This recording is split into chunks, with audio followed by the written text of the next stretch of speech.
The grand ballroom fell silent as the heavy oak doors swung open with a crash.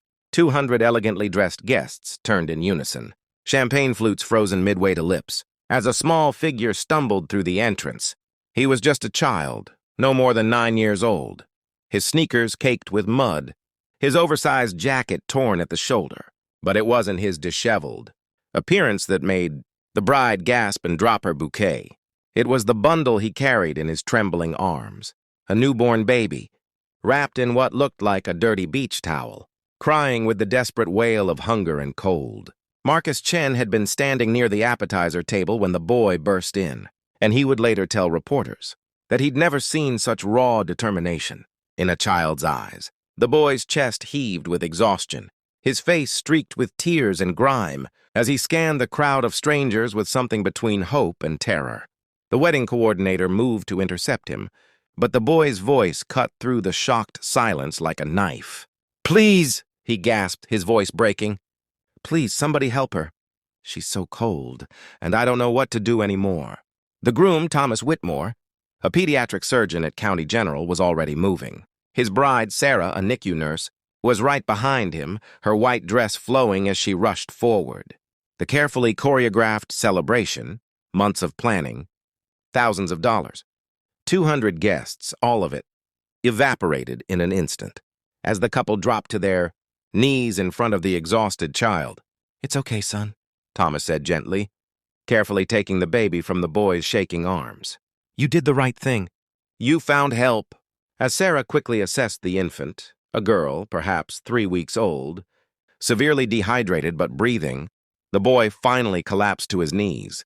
The adrenaline that had kept him going drained away all at once, and he began to sob with the kind of exhaustion that goes beyond physical tiredness into something much deeper.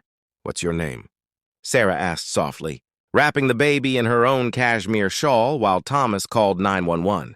"Danny," the boy whispered. "Danny Morrison. I found her in the park, in a box, behind the bushes near the fountain. I heard her crying when I was taking a shortcut home from my friend's house."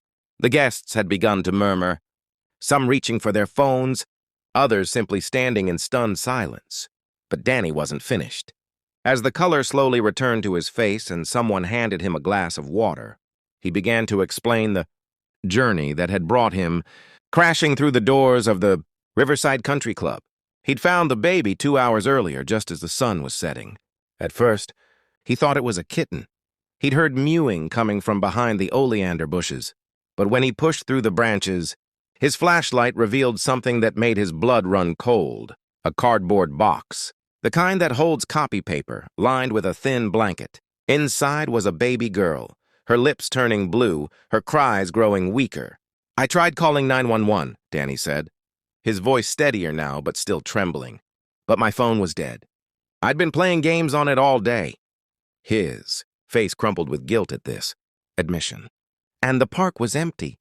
It was getting dark and everyone had gone home. What happened next revealed a level of resourcefulness and determination that would soon make Danny Morrison a household name across America. Instead of panicking, or running home, which was over 2 miles, away in the opposite direction, Danny had made a split-second decision. He'd seen the lights of the country club blazing in the distance, visible across the park and through the line of trees. He'd been there once before for a birthday party, and he knew it meant people, warmth, and help. So he'd carefully lifted the baby from the box, wrapped her in his own jacket, and started running. But the main entrance had a security guard, Danny explained, accepting a warm blanket that one of the guests draped over his shoulders. "He saw me coming and told me to go away. Said I couldn't come in without an invitation. That there was a private event." The boy's voice hardened with remembered frustration. "I tried to show him the baby, tried to explain, but he thought I was just some kid playing a prank. He wouldn't even look." Several guests glanced toward the entrance, where the security guard now stood pale-faced and horrified, already pulling out his phone to presumably call his supervisor. Danny had refused to give up.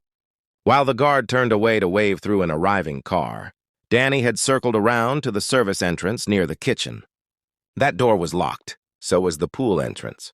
The minutes ticked by and the baby's cries grew weaker. Danny's panic mounted with each locked door, each dead end. Then I remembered the delivery entrance, he said. The one on the east side, where they brought in the bounce house for that birthday party. It's never locked during events because the catering trucks need to get through. It had taken him 20 minutes of running, searching and backtracking. 20 minutes during which he never once considered simply leaving the baby somewhere and running for help himself. The thought, he would later tell a CNN reporter, never even crossed his mind. She needed someone to keep her warm, Danny said simply, as if this explained everything. My mom always says babies can't regulate their temperature. I learned that in school. I couldn't just leave her alone again. By the time the paramedics arrived, along with 3 police cars and a social worker, the baby's condition had stabilized. Sarah had managed to get a few drops of sugar water into her mouth, and Thomas's careful examination revealed no obvious injuries beyond dehydration and exposure. The police estimated she'd been abandoned for at least 4 to 6 hours before Danny found her.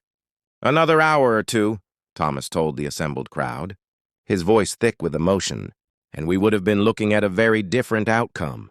This boy saved her life, but the full weight of what Danny had done and sacrificed didn't become clear until his mother arrived 30 minutes later, her face pale with worry. Janet Morrison had been frantically searching for her son, calling his friends, driving through the neighborhood, her panic mounting with each passing moment. Danny was supposed to be home by 6, she explained, tears streaming down her face as she held her son tight. When he didn't show up, I thought... She couldn't finish the sentence. It turned out, Danny had never told anyone about finding the baby because his phone was dead. He'd simply made the decision to save her and dealt with the consequences later, knowing his mother would be worried sick, knowing he'd probably be in trouble for being late, but doing it anyway because it was the right thing to do. As the paramedics prepared to transport the baby to County General, Sarah Whitmore made a decision that would define her wedding day in ways no cake, topper, or first dance ever could. She reached for her husband's hand, and together they approached Danny and his mother. "Danny," Sarah said, kneeling down so she was eye level with the exhausted boy, "you crashed my wedding." She paused, and Danny's face fell, certain he was about to be yelled at despite everything. "And it's the best thing that could have happened on the best day of my life." She gestured to the room full of guests, many now wiping tears from their eyes. "We came here to celebrate love and commitment, to promise to be there for each other no matter what. But you showed us what those promises actually look like in action. You're 9 years old, and you showed more courage and selflessness in 2 hours than most people show in a lifetime." Thomas stepped forward. "The baby's going to be okay because of you. Social services will take good care of her, and they'll work to find her a safe, loving home." He paused, exchanging a meaningful glance with his new wife. "In fact, Sarah and I have been talking about starting the adoption process. We've wanted a family for a long time." The room erupted in spontaneous applause, but Sarah held up her hand. She wasn't finished. "Danny, we want you to stay for our wedding. You and your mom both. We want you here when we cut the cake, when we have our first dance, when we celebrate this incredible night, because you taught us something important, that the most beautiful moments in life aren't the planned ones. They're the ones where ordinary people make extraordinary choices." As the photographer captured images of Danny, still wrapped in his borrowed blanket, his face finally relaxed into a tired smile. Sitting at the head table between the bride and groom, the story was already beginning to spread. Guests posted on social media. Local news stations picked it up. By morning, Danny Morrison's face would be on the cover of newspapers across the country. But in that moment, in that grand ballroom with its crystal chandeliers and elegant floral arrangements, none of that mattered. What mattered was a 9-year-old boy who'd heard a baby, crying and refused to walk away. What mattered was a couple who chose compassion over convenience on their wedding day. What mattered was a room full of strangers who witnessed something rare and precious. Pure, uncomplicated human goodness. 3 months later, Sarah and Thomas Whitmore would finalize the adoption of the baby Danny had saved. They named her Hope, and at her dedication ceremony, there was one special guest seated in the front row, a 10-year-old boy wearing a new suit, his face beaming with pride as he watched the baby he'd carried through the dark. The baby who wouldn't have survived without his determination and courage, gurgle happily in her new mother's arms.